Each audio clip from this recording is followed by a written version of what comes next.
Gurugram Lok Sabha seat से Congress party के उम्मीदवार राज बब्बर के लिए नूंह जिले के फिरोजपुर झिरका शहर में पूर्व विदेश मंत्री, वरिष्ठ कांग्रेस नेता एवं सुप्रीम कोर्ट के अधिवक्ता सलमान खुर्शीद जनता से वोट की अपील करने के लिए पहुंचे। फिरोजपुर झिरका पहुंचने पर दोनों कांग्रेस नेताओं का गर्मजोशी के साथ स्वागत किया गया। कांग्रेस उम्मीदवार राज बब्बर ने कहा कि मेवात में मैं बार बार यही कहने के लिए आ रहा हूं कि आपने हमेशा भाईचारे की मिसाल पेश की है। राव इंद्रजीत पर हमला करते हुए राज बब्बर ने कहा कि वह एक ही काम बता दे या वह ये बता दे कि देश की राजनीति के अंदर भी अपने मंत्रालय के अंदर कोई ऐसी बात की है जिससे लोगों को फायदा हो। उन्होंने कहा कि राज बब्बर अपने लोगों से प्यार करता है, वह संसद में जाकर संसद की बात करता है और जो केंद्र की योजनाएं हैं अपने लोगों के लिए लाता है। इसलिए मैं 3 बार लोकसभा का सांसद रहा हूं। वहीं वरिष्ठ कांग्रेस नेता सलमान खुर्शीद ने कहा कि मेवात एक बहुत महत्वपूर्ण क्षेत्र है। उन्होंने कहा कि मेवात में ये माना गया है कि कैसी भी हवा चले, मुल्क में मेवात टस से मस नहीं होता। और क्या कुछ कहना है सलमान खुर्शीद का, आप भी सुनिए। वो दिखाई देते हैं तो मैं मेवात में इसलिए बार बार आ रहा हूँ। मैं मेवात में वोट मांगने नहीं आ रहा। मैं मेवात में लोगों से ये कहने के लिए आ रहा हूँ कि तुमने हमेशा भाईचारे की जो है आपने जो है अपनी मिसाल दी है। आप लोगों ने उस वक्त जब बाबर आया था तो बाबर ने कहा था कि धर्म और मज़हब की बात करके तुम्हें अपने साथ में लेना चाहता था। आपने हसन महबूब की राणा सांगा का साथ। आज तुम गुड़गांव के हिंदू, मुसलमान, सिख, ईसाई जो भी 36 बिरादरी का साथ हो, क्योंकि किसी बिरादरी में विकास नहीं हुआ। ये तुम्हारा फ़र्ज़ बनता है आज अपने पुराने बुज़ुर्गों की उस जो इच्छा थी, उनकी जो मंशा थी कि किस तरह से उन्होंने साझी विरासत को ज़िंदा रखा।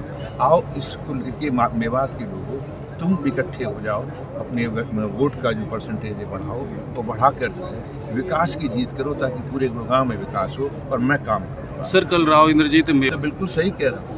जो लोग जो हैं जो आपको बनाते हैं सांसद, जो आपको विधायक, जो आपको पार्षद बनाते हैं, अगर आप उनकी सुध नहीं लेते हैं तो आपने वहाँ जाके क्या काम किए। वो अपना एक ही गिना दें तो कोई बड़ा काम उन्होंने क्या किया हो, या वो ये बता दें कि उन्हें देश की राजनीति के अंदर या देश में अपने मंत्रालय में उन्होंने कौन सी ऐसी बात कही है जिससे लोगों को काम को फ़ायदा हुआ। मुझे बता दें अग्निवीर जैसी, अग्निपथ जैसी योजना उनके साथ बैठे हुए बन गई। क्या उनको नहीं मालूम था कि अहिरवाल क्या है? वो नहीं जानते थे इस क्षेत्र से कितने फौजी जाते हैं। ये फौजियों की, ये सैनिकों की खान है, ये सैनिकों का और शहीदों की भी खान है। किसी गांव में जाओ तो शहीदों की मूर्तियाँ मिलती हैं, क्या उनका भी नहीं सोचा? आज आपने 22,000 18,000 की नौकरी उन बच्चों को देने को 4 साल के बाद में उनको रिटायर कर। ये एक सामाजिक प्रॉब्लम भी है। आज उन बच्चों की शादियों के रिश्ते आते हैं तो लोग पूछते हैं कच्चे वाला या पक्के वाला। ये कितनी हीन भावना आपने पैदा कर। उनको कहने से पहले सोचना चाहिए था। मेरे राज बब्बर ने तो कॉरपोरेशन का चुनाव भी लड़ता है क्योंकि वो अपने लोगों से प्यार करता है। वो सभासद का चुनाव लड़ता है और संसद में जाके संसद की बात करता है और वहाँ से जो केंद्र की योजना है वो ला के अपने लोगों के लिए लेके आता है। यही मेरे 3 बार का सांसद रहा हूँ, यही मैंने किया और आगे। और देखिए, मेवात एक बहुत महत्वपूर्ण क्षेत्र है। यहाँ जो गंगा जमनी तहजीब का हम पूरे उल्लेख करते हैं, जिक्र करते हैं पूरे मुल्क भर में, उसकी ये जीती जागती तस्वीर है। मेवात का ये माना गया है कि कैसी भी हवा चले इस मुल्क में, मेवात टस से मस नहीं होता है। यहाँ की जो इंसानियत है, यहाँ की जो इंसान दोस्ती है, यहाँ का जो हिंदू मुस्लिम यहाँ की एकता है, और किसी भी गलत हवा का सामना यहाँ हमेशा किया, मुगलों के ज़माने से आज तक सामना किया। उसको हम समझते हैं कि आज की हिंदुस्तान की डेमोक्रेटिक तहरीक में एक बहुत बड़ा उसका हिस्सा है और उसको हम उजागर करने आए हैं। और हमारे लिए उसकी खूबसूरती का चेहरा आज राज बब्बर जी हैं। राज बब्बर जी उसको और तराशेंगे और संवारेंगे और खूबसूरत बनाएंगे, ऐसा हमारा विश्वास है। इसलिए हम पूरे रास्ते इनके लिए चलते हैं। किस तरह का बदलाव है देश में? बदलाव है कि जो यहाँ की खूबसूरती, हमारे देश की एकता की खूबसूरती है, उस तरफ देश खुद ब खुद चल रहा है। हम लोग अपनी मशक्क़त और मेहनत से लोगों को कितना समझा पाए, मैं नहीं कह सकता हूँ, लेकिन लोग खुद समझ गए, लोगों ने खुद फैसले कर लिए और लोग हमसे आगे चल रहे हैं, हम लोगों के पीछे चल रहे हैं। आज लोग रास्ता दिखा रहे हैं। ये माहौल का बदलाव मैं नहीं समझता हूँ कि 20-25 साल में कभी ऐसा हुआ है। मेवात आप पहले आए हैं तो अब आए हैं, कितना बदलाव? इंडिया गठबंधन कहाँ मानता है अपने आप को? ये 400 की पार, अगर वो 400 के पार हो रहे हैं तो फिर सारे दिन हर दिन बैठकर ये क्यों कहते हैं कांग्रेस आई तो ये करेगी, कांग्रेस आई तो वो करेगी। जब 400 वो ले रहे हैं तो कांग्रेस कहाँ से आ रही है? लेकिन अगर वो मान रहे हैं कि कांग्रेस आ रही है, अगर वो ये मान रहे हैं तो पहले ये मान लें आपके सामने कि हम 400 नहीं ला रहे हैं। सच्ची बात ये है 400 तो बहुत दूर है, 300 भी बहुत दूर है। वो उससे कहीं कम 200 पे आ जाएंगे तो मैं उनको मुबारकबाद दूंगा। अगर वो 200 ले आएंगे तो मुबारकबाद। भाजपा की हम बात कहता है, मंगलसूत्र की बात करता है, भैंस चोरी की बात करता है, क्या कहेंगे? मैं एक बात कह दूं मंगलसूत्र के बारे में, यहाँ राज भाई बैठे हैं और मैं इनके साथ बैठा हूँ। जान मांग ले हमारी मंगलसूत्र का सम्मान और मंगलसूत्र की सुरक्षा के लिए हमारी जान मांग ले तो जान हाजिर है। इससे ज़्यादा कोई कुछ कह सकता है? क्यों झूठी बातें कहते हैं? देखिए, हमको बुरा कहें तो बात समझ में आती है, लेकिन वो अपने सम्मान के जो प्रतीक हैं, अपनी माँ और बहनों के सम्मान के जो प्रतीक हैं, उसके बारे में ऐसे अशब्द भाषा इस्तेमाल करते हैं। बड़ी दुख का विषय है कि भारत का प्रधानमंत्री ऐसी बात कह रहा है। सर, आप पहले भी मेवात आए थे और अब मेवात आए हैं, क्या कुछ बदला उस दौर में आपसे देखने को मिला? बदला है, कुछ बदला है, लेकिन जितना हमारे अरमान थे उतना नहीं बदला है। मेवात के रास्ते में बहुत कुछ बदल गया, मेवात में अभी उतना नहीं बदला जितना बदलना चाहिए। इसीलिए हम लोगों ने CEC में हमारे लीडर्स वहाँ बैठे थे, उन सब से जब गुफ्तगू हुई, बात हुई, तो ये देखा गया कि इसके लिए कुछ ऐसा चेहरा चुन के लाओ और ऐसा शख्स चुन के लाओ जो वहाँ पर वो बदलाव ला सके जिसका अरमान हमको 20 साल से है, और हमको राज बब्बर जी मिल गए। तो आज गुड़गांव में राज बब्बर और राव इंद्रजीत में किस तरह की टक्कर? देखिए, हम तो टक्कर ही नहीं मानते हैं, हम तो टक्कर ही नहीं मानते। हमने इनका जो काम देखा है और हमने जो इनका जलवा देखा है, उसके सामने हमें किसी का नाम भी नहीं याद रहता है। सच्ची बात है। ये कह रहा है खवातीन के लिए, बच्चों के लिए, नौजवान बेरोजगारों के लिए, किसानों के लिए, हर उस सोसाइटी के हर उस शख्स को लिए जो आज हमारा मैनिफेस्टो कह रहा है। मैं समझता हूँ 20 साल में, 30 साल में ऐसा मैनिफेस्टो ना किसी और ने बनाया, ना हमने ही बनाया था। बहुत वादे होते थे, बहुत बातें होती थी, बहुत कुछ ठीक करने का किस्सा आगे बढ़ाया जाता था, लेकिन जितना मजबूत मैनिफेस्टो आज आया है, मैं नहीं समझता हूं कि ऐसा मैनिफेस्टो कभी आया था।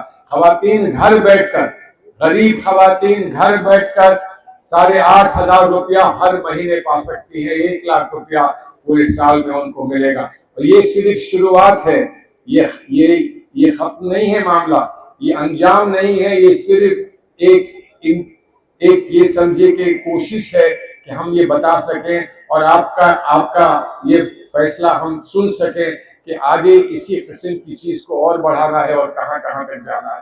तो मैं हाथ की बात कर रहा था, सोचिए क्या चीज है ये हाथ। सब कहते हैं कि आप अपना सिंबल, आपको जो सिंबल मिलता है चुनाव में, उसको लेकर आप जा नहीं सकते। हाँ, मोदी जी के लोग लेकर फूल अंदर चले जाते हैं, लेकिन कहा जाता है, आम लोगों को कहा जाता है कि अपना सिंबल अंदर मत ले जाइए, 200 गज उसको बाहर छोड़ कर आइए। कहाँ छोड़ के आएंगे इस हाथ को? ये तो हाथ जाएगा ही, साथ ही रहेगा, साथ ही चलेगा। और अगर ये साथ छोड़ देगा तो फिर कुछ बचेगा नहीं। हाथ का ही सारा मामला है और हाथ को लेकर आज राज भाई यहाँ पर आए हैं। और ये हाथ मशक्कत का हाथ है, ये हाथ दुआओं का हाथ है। उठता है तो दुआ बन जाता है, बढ़ता है तो दोस्ती का हाथ बन जाता है, बंद हो जाता है तो कुव्वत का हाथ बन जाता है। ये वो हाथ है जो दुआ का हाथ है, ये हाथ है जो आपकी जिंदगी का हाथ है, ये हाथ है जो आपको और हमको साथ लेकर आगे बढ़ना है। तो इसी यकीन के साथ चलिए, इस हाथ को लेकर चलिए। और हाथ में इतना मजबूत खूबसूरत हाथ इनका है, इस हाथ से जब हाथ मिल जाएगा तो फिर मैं नहीं समझता कि आपको कभी किसी शिकायत का मौका मिलेगा, कभी आपको किसी कमी का मौका मिलेगा। आगे बढ़ेंगे, साथ चलेंगे, हाथ में हाथ लेकर साथ चलेंगे और कामयाबी चारों तरफ फैलाएंगे, चारों तरफ खुशहाली फैलाएंगे। और बच्चों के नाम, उन बच्चों के नाम जिन बच्चों को कल हमको चेहरा मिला के देखना होगा, आंख मिला के देखना होगा। और उन बच्चों से, जब बच्चे हमसे पूछेंगे कि क्या करके आए भाईजान, क्या करके आए, बुरा वक्त आया था तो क्या करके आए, तो हम दोनों ये कह सकेंगे, बहुत हिम्मत के साथ ये कह सकेंगे, यकीन के साथ ये कह सकेंगे कि हम लाए हैं तूफान से कश्ती निकाल के इस मुल्क को, इस मेवात को मेरे बच्चों रखना संभाल के। बस यही मेरी इल्तिजा है। उम्मीद है यहाँ हम दोनों आएंगे, बिरयानी खाने आएंगे, जश्न मनाने आएंगे, कामयाबी के गीत गाने आएंगे, और फिर पूरे हिंदुस्तान में ये कहा जाएगा, अरे देखा, बहुत देखा हमने शिकस्त भी देखी, हमने जीत भी देखी, लेकिन जैसी जीत आज हमने मेवात में देखी है, आज जिस गुड़गांव में हमने देखी है, जहां हमने आने वाले वक्त को गए वक्त से मिला दिया है, एक नया किस्सा सुना दिया है। उम्मीद है कि हम आएंगे, आपके बीच में ये गीत गाएंगे, और वो गीत ही हमारी और आपकी जिंदगी में एक बड़ी तब्दीली लाएगा। बहुत बहुत शुक्रिया। आज 21 मई को हम अपने नेता, जिन्होंने देश की एकता के लिए कांग्रेस पार्टी के उसूलों के लिए, जिन्होंने अपनी शहादत शहीद हुए, ऐसे पूजनीय नेता शहीद राजीव गांधी जी, हम उनको खराज अकीदत पेश करते हैं, उनको नमन करते हैं, श्रद्धांजलि देते हैं। हमारे बीच में हमारे साथी, हमारे भाई, जो कांग्रेस पार्टी के हरियाणा के नहीं बल्कि देश के अंदर जिनका नाम आज बड़ी इज्जत के साथ में लिया जाता है। वैसे तो नाम ही उनका इतना खूबसूरत है, आफताब, तो वो सूरज की तरह चमकते हैं हर जगह, और हमारे लिए भी रोशनियां बिखरवाते हैं आफताब अहमद साहब। हमारे मुअज़्ज़िज़ मोहम्मद इलियास साहब अभी गए हैं, और हमारा साथी जिसने सुबह से जरा भी ये नहीं सोचा कि आज भाई कुछ गरीब आदमी हो, मेरा कुछ सोच लो, मेरा जितना तेल था, जितना निकाल सकता था निकाल दिया, तब उनको शांति आई। भाई मोहम्मद खान साहब, मैं इसलिए कह रहा हूं कि मुझे मोहम्मद साहब आपकी वजह से आज सुबह सुबह बहुत सुननी पड़ी है। सुनी तो मैंने रात को भी थी, लेकिन आज सुबह भी सुनी, क्योंकि हमारे भाई आफ्ताब साहब कहीं मैं डेट जो एडजस्ट करनी थी वो नहीं हो पाई। लेकिन भाई यहाँ आप लोग जो बैठे हुए हो, वैसे तो आफ्ताब साहब ने कहा चलो कोई बात नहीं, इस बार माफ कर दिया, अगली बार नहीं करेंगे, 4 दिन के बाद तो हम यहीं पे घसीटेंगे और यहाँ पे रख के छोड़ेंगे। मैं इस मंच की मार्फत आप लोगों से दरख्वास्त करता हूं कि भाई आप अपनी मोटरसाइकिलें उठा के जो ये जोश है वो ले जाके नूर के लोगों से कह देना राजबब्बर आपसे माफी मांग रहा था, और आफ्ताब साहब ने मुझे बहुत गुस्सा दिखाया है, पर उसके बावजूद भी मैं नहीं पहुंच पा रहा हूं। इसके लिए कोई ना कोई वजह होगी। हमारे बहुत ही वरिष्ठ, बहुत ही ज्यादा करना, चाहे हिंदू हो, मुसलमान हो, ईसाई हो, सिख हो, सारी बिरादरियां मिलके, 36 बिरादरी मिलकर पोलिंग ऐसी करना कि आफ्ताब साहब को लगेगा कि वाकई राजबब्बर की जो माफी मांगी गई थी वो कबूल कर ली गई है। साथियों, आपको सारी जितनी भी तमाम चीजें थी कि हम क्यों यहां पर आए हैं, आप साझी विरासत के लोग हैं, और हमारा नेता जो मोहब्बत की बात करता है, हमारे लिए यही एक पैगाम है, यही हमारा मकसद है कि एक दूसरे का हाथ थाम कर हम लोग चले, और चुनाव चिन्ह भी हाथ है। आपको भी हाथ थामना है, हमें भी आपका हाथ थामना है, और बस आने वाली 25 तारीख को मुट्ठियां बांध के रखिए। जो भी जोश है, जितनी जुम्बिश है, वो इस उंगली में निकाल देना और दबाते चले जाना जहां हाथ का पंजा नजर आ रहा है।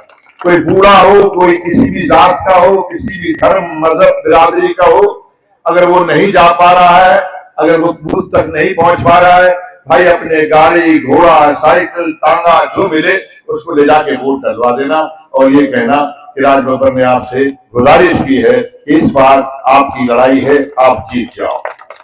राज बब्बर का चुनाव राज बब्बर नहीं लड़ रहा है, मैं यकीनी तौर पे कह रहा हूं। और मैं इस बात को पहले दिन से मैं 2 दिन में नाप दिया था, इसीलिए मैंने कहा कि मैं नहीं, ये चुनाव राज बब्बर नहीं लड़ रहा है। मैं आया था, मेरी पार्टी ने मुझे यहाँ आपका आशीर्वाद देने के लिए भेजा था और मुझे लग रहा था कि मुझे चुनाव लड़ना के लिए मुझे इतनी लंबी कॉन्स्टिट्यूंसी बहुत देर हो गई, कैसे करूंगा।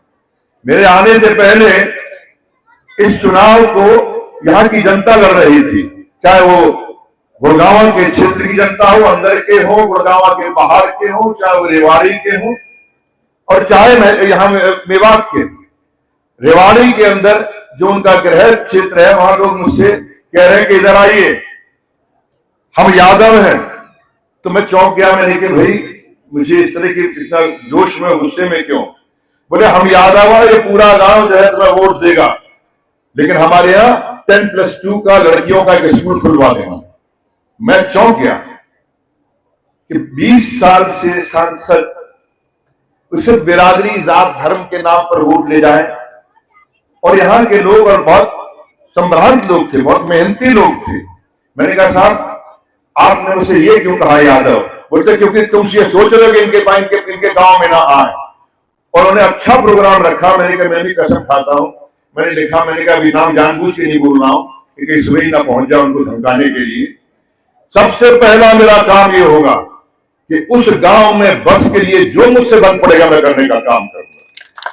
जहां पे जो स्कूल के लिए बच्चों के लिए जो उन्होंने निर्माण किए और लड़कियों के स्कूल के लिए, बहुत बड़ी बात। पीने के पानी को लेके पटौदी और बावल के अंदर जिस तरह से लोगों का वहां पे इंडस्ट्रीज का पानी आ रहा है, सड़ रही है पूरा वो क्षेत्र, जमीन गल गई है, वहां के आसपास के गांव के लोगों को कैंसर हो रहा। तो मैं आपसे कह रहा हूं कि मेवात वालों, ये मत सोचना कि तुम्हारे यहाँ ही जो है बहुत बैकवर्ड है। अरे वो तो अपने घर के नीचे भी नहीं देखते, तो यहाँ क्या देखेंगे? जहां रहते हैं उस दीवार को भी पार करके नहीं देख पा रहे हैं। आप सोचिए, कोई सोच सकता है गुड़गांव जो मिलेनियम शहर है, उस शहर में आप जब दिल्ली से आते तो लगता है कि मैनहट्टन में अमेरिका में घुस रहे हैं हम।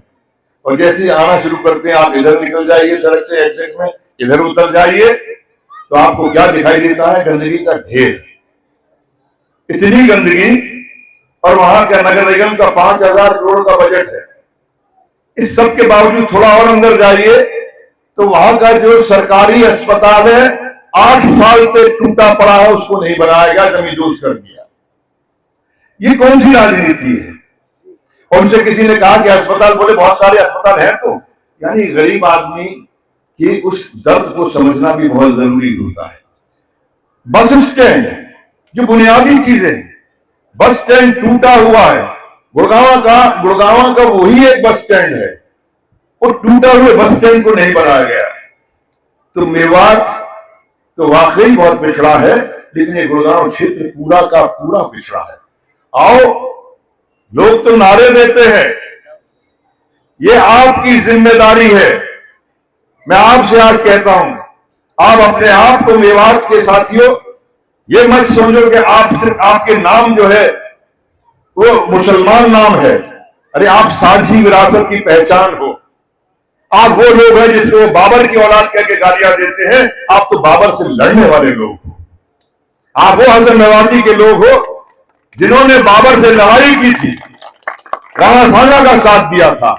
और ये भी साबित कर देना इस बार की जीत के बाद में कि अगर गुड़गांव में विकास हुआ है तो तुम्हारी भरपूर ताकत के बाद आज गुड़गांव में भी विकास हो रहा है और रेवाड़ी में भी विकास हो रहा है, उसका भी क्रेडिट आप लोगों को जाएगा। और इसलिए आप इस विकास की लड़ाई को जीतो, कोई घर में बैठना नहीं, बल्कि इस लड़ाई को जीतने का काम करना। बस मैं यही गुजारिश करूंगा, मेरे नेता, मेरे भाई यहाँ पर आपके बीच में है, सलमान खुर्शीद साहब, मैं चाहूंगा कि आपको और हमें और आगे चलने के लिए हिम्मत दें। शुक्रिया। दैनिक सवेरा के लिए सद्दाम हुसैन की रिपोर्ट।